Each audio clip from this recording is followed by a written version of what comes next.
घाटशिला उपचुनाव का रिजल्ट आने में महज कुछ घंटे बचे हैं, लेकिन समीकरण हर पार्टी अपने तरीके से समझा रहा है। देश में जहां ओपिनियन पोल को लेकर लोग जो है एक तरीके के शंका जाहिर कर रहे हैं, कोई भी विश्वास करना नहीं चाहता।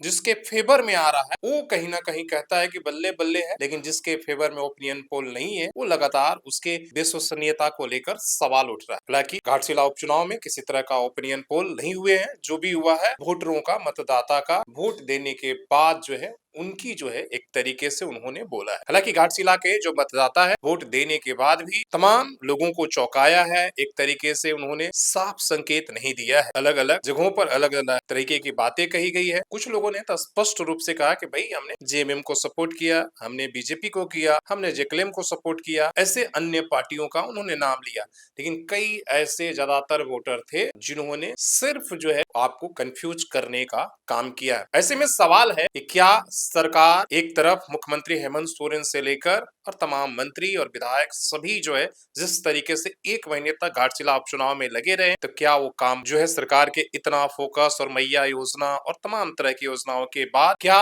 वो पहली जीत, इसलिए कि हेमंत सरकार के टू बनने के बाद ये पहला उपचुनाव है। अभी तक उपचुनाव में उनका शानदार रिकॉर्ड रहा है, तो क्या वो रिकॉर्ड को कामयाब रखेंगे या चंपई सोरेन जो है इन तमाम होने के बावजूद भी तमाम सरकार और विधायकों के बीच में क्या वो अपने पक्ष में रिजल्ट कर लेंगे, क्या उस समीकरण को तोड़ पाएंगे, बड़ा सवाल है।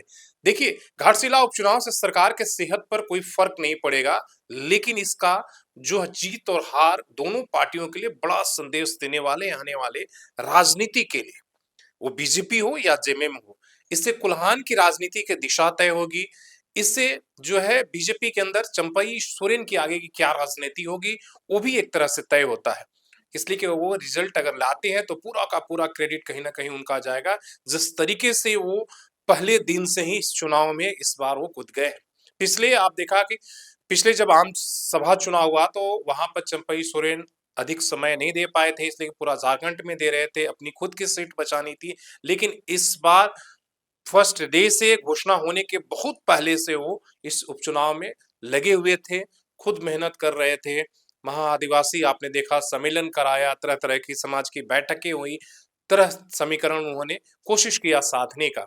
लेकिन क्या वोटर इसके बावजूद भी वो जो जेएमएम का वोट बैंक है, जो आदिवासी समाज का वोट बैंक है, उसमें सिंध लगा पाएंगे? इसलिए कि सब कुछ उसी पर निर्भर करता है। अगर वो अपने हिस्से अगर अच्छी खासी वोट अगर खींच पाते हैं, तब तो बीजेपी के लिए बल्ले-बल्ले है। लेकिन इसके इन तमाम कोशिशों के बावजूद भी अगर वोट नहीं खींच पाते हैं, तो मान के चलिए कि एक तरीके से बीजेपी के लिए काफ़ी दिक्कतों का, खासकर उनके लिए एक तरह सोचने का होगा कि क्या बीजेपी में आने के बाद जो उनका वोट बैंक था, जो लोग उनके साथ जुड़े हुए थे, वो क्या बीजेपी वो साथ नहीं आना चाहते? बड़ा सवाल है। इस रिजल्ट से बहुत कुछ अब जिस तरह से वोटरों ने चौंकाया है, इसलिए कि ज्यादातर जब हम आप देख रहे होंगे, हम लगातार वो सारी बाइट स्क्रीन पर चल भी रही है कि जिस तरीके से वोट देने के बाद कई लोगों ने तो कहा कि भाई हमने मैया योजना के नाम पर, महिलाओं ने ज्यादातर कहा कि भाई जो हमको दे रहा हम दे रहे हैं। हालांकि कई लोग ऐसे भी थे कि जिनको नहीं मिल रहा वो नाराज भी थी। तो ये दोनों एक तरीके का समीकरण मिला जुला रिएक्शन था। उसके आधार पर आप क्या तय कर सकते हैं वो आपका विवेक है, लेकिन कहना बड़ा मुश्किल कि एक तरफा या एक तरह का समीकरण, जहां आपने गांव में देखा कि जेएमएम के ज्यादातर लोग कहने वाले थे, वहीं शहरी इलाके में बीजेपी के पक्ष में लोग बोलने वाले थे। लेकिन घाटशिला में माइक पर बहुत कम ऐसे मतदाता थे जिन्होंने बीजेपी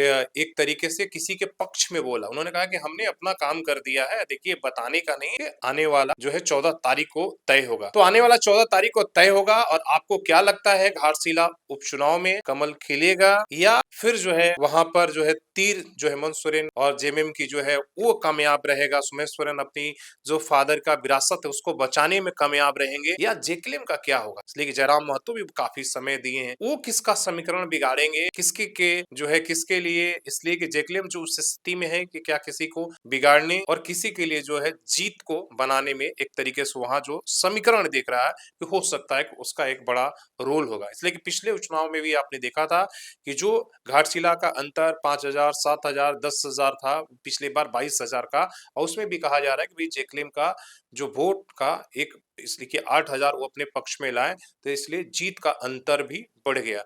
तो इस बार क्या होने वाला है, इसलिए कि कुछ ही घंटे बचे हैं, उस रिजल्ट आपको काउंटिंग सेंटर से डायरेक्ट आपको हम बताने की कोशिश करेंगे, इसलिए कि खुद मौजूद रहेंगे, तो अंदर से पल-पल की आपको जानकारी देंगे। इसके साथ बिहार चुनाव भी है, तो आप इन तमाम अपडेटों के लिए और अभी तक क्या है कि कुछ घंटे बचे हैं, तो आप अपने हिसाब से ज़रूर बताइए कि आपके हिसाब से क्या समीकरण रहेगा। अगर जीत होती है, तो वोटों का अंतर कितना रहेगा और किसके पक्ष में जाएगा, आप ज़रूर बताइए और जेक्लिम का इसमें कितनी भूमिका आपको दिख रही है, आप कमेंट करके ज़रूर बताइएगा। किसकी भविष्यवाणी सत्य साबित होती है, इसलिए अब कुछ घंटे की बात है, सुबह फिर मुलाकात होगी, फिर इस पर बात होगी। धन्यवाद।